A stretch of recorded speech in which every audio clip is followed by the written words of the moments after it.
تو اب مافیوں کا سیزن شروع ہوا چاہتا ہے، اب دیکھتے ہیں کیا ہوتا ہے۔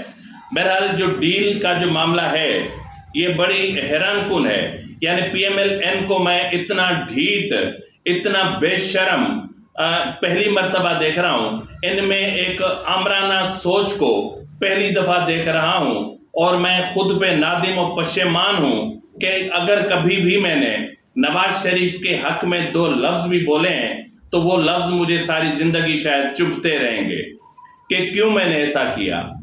مجھے سوچ لینا چاہیے تھا کہ جو جنرل ضیاء کی کوکھ سے جنہوں نے جنم لیا ہو، کیا وہ ان کی سوچ جمہوری ہوگی؟ قطعاً نہیں جمہوری سوچ ہوگی ان کی۔ افسوس کی بات تو یہ ہے کہ خرم دستگیر صاحب کہہ رہے ہیں کہ یہ ڈیل نہیں ہے، اس کو عنایات نہیں کہہ سکتے، یہ ازالہ ہے۔ کوئی کہہ رہا ہے کہ یہ تدارک ہے، کوئی کہہ رہا ہے کہ یہ اپنی ان کی جو غلطیاں تھیں اسٹیبلشمنٹ کی، یہ ان کا ازالہ ہے۔ اب آپ ان کو ازالہ کہیں، تدارک کہیں، جو ہے وہ غلطیوں کو ٹھیک کرنا کہیں، جو آپ کہیں، لیکن ڈیل تو ڈیل ہی ہے۔ اب ڈیل کو آپ کوئی بھی کپڑے پہنا دیں تو وہ ڈیل کوئی اور رنگ تو اختیار نہیں کر سکتی نا۔ تو بہرحال ڈیل ہے تو ڈیل ہے۔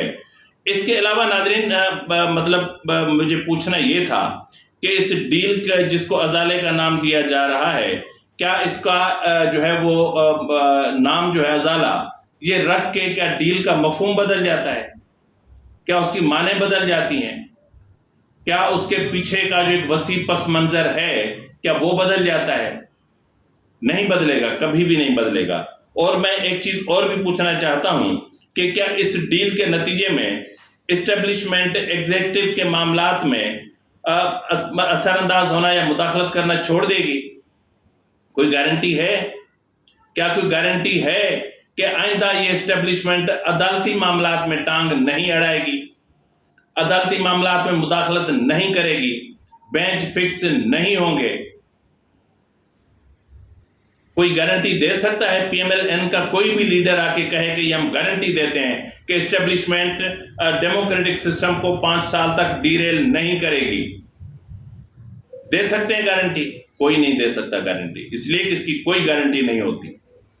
اور یہ اسٹیبلشمنٹ کا وتیرہ ہے کہ جب معاملات ان کے ہاتھوں سے نکل جاتے ہیں، جب اسٹیبلشمنٹ اپنے آپ کو کمزور، لاغر اور ایک بے بس اور لاچار محسوس کرتی ہے، تب اپنا وزن ان کے اپنے ہی پالے ہوئے پولیٹیشنز کے اوپر ڈال دیتی ہے، اور پھر وہ پولیٹیشنز بڑے خوش ہو کر، جس طرح عمران خان کی گندگی کو جو ہے وہ پی ڈی ایم اور ان کی اتحادی جماعتوں نے اور پھر پارلیمانی اتحادی جماعتوں نے اٹھا کر 1.5 سال تک جو حشر نشر کیا اس ملک کا، اس ملک کے عوام کا، وہ کبھی نہیں بھلایا جا سکے گا۔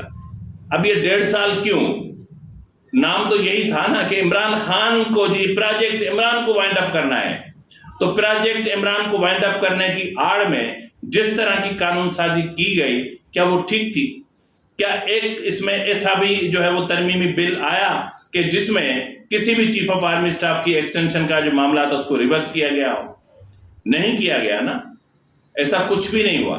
یعنی سارے کے ساری قانون سازی وہ ہوئی جو اسٹیبلشمنٹ کے اپنے مفادات میں تھی، ان کو تحفظ فراہم کر رہی تھی، ان کو پروٹیکشن دے رہی تھی۔ تو ایسی صورتحال میں ہم کیسے توقع رکھ سکتے ہیں کہ آئندہ اسٹیبلشمنٹ ایگزیکٹو اور عدلیہ کے معاملات میں ٹانگ نہیں اڑائے گی، مداخلت نہیں کرے گی، بینچ فکس نہیں کرے گی، اپنی مرضی کی ججمنٹس نہیں لے گی؟ کوئی تو گارنٹی دے سکتا ہے کوئی گارنٹی؟ کسی کے پاس نہیں ہے۔ مجھے ایک چیز اور بھی بتائی جائے کہ آیا اس ڈیل کے نتیجے میں کیا جو پولیٹیکل انجینئرنگ کا سلسلہ چل رہا ہے کیا وہ رک جائے گا؟ کیا تمام سیاسی جماعتوں کو لیول پلینگ فیلڈ دی جائے گی؟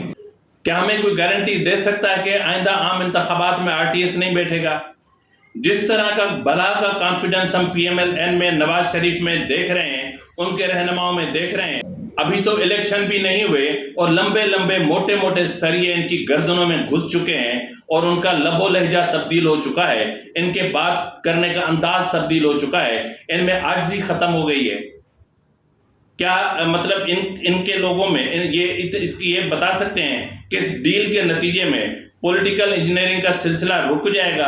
اور اگر ایسا ہے تو پھر یہ کنگز پارٹیز کیوں بن رہی ہیں؟ ابھی تو ابتدا ہے بھائی، بیچ میں جو سلسلہ تھم گیا تھا نا، کل جو 3 پی ٹی آئی کی خواتین اس میں اپنا استحکام پارٹی پاکستان میں شامل ہوئی تھی، اندلیب عباس، سعدیہ سہیل اور سمیرہ بخاری، یہ ابتدا ہے۔ آنے والے دنوں میں آپ قطاریں دیکھیں گے، آنے والے دنوں میں آپ دیکھیں گے کہ لوگ جوک در جوک آئی پی پی میں شامل ہو رہے ہوں گے، جس کی بنیادی وجہ یہ ہے کہ پاکستان پیپلز پارٹی کا پنجاب میں راستہ روکنا ہے، کچھ بھی ہو جائے۔ اور ادھر مولانا فضل الرحمان بہت خوش ہو رہے ہیں نا، بڑے خوش ہو رہے ہیں۔ خوش ہو جاؤ مولانا صاحب، خوش ہو جاؤ۔ انتخابات کے بعد میں آپ کا چیخنا سنوں گا، میں آپ کی چیخیں سنوں گا جو آسمان کو چھو رہی ہوں گی۔ گھبرائیں نہیں، سنوں گا۔ آپ بھی یہیں پر ہیں، میں بھی یہیں پر ہوں۔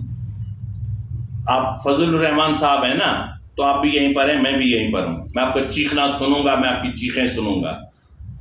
اس وقت اگر میں، اللہ رب العزت مجھے تکبر سے بچائے، اس وقت اگر میں چاہوں نا تو میں آپ کو وہ کچھ بھی بتا سکتا ہوں جو آپ کے علاوہ کوئی نہیں جانتا۔ تو خیر ان چیزوں کو چھوڑیں۔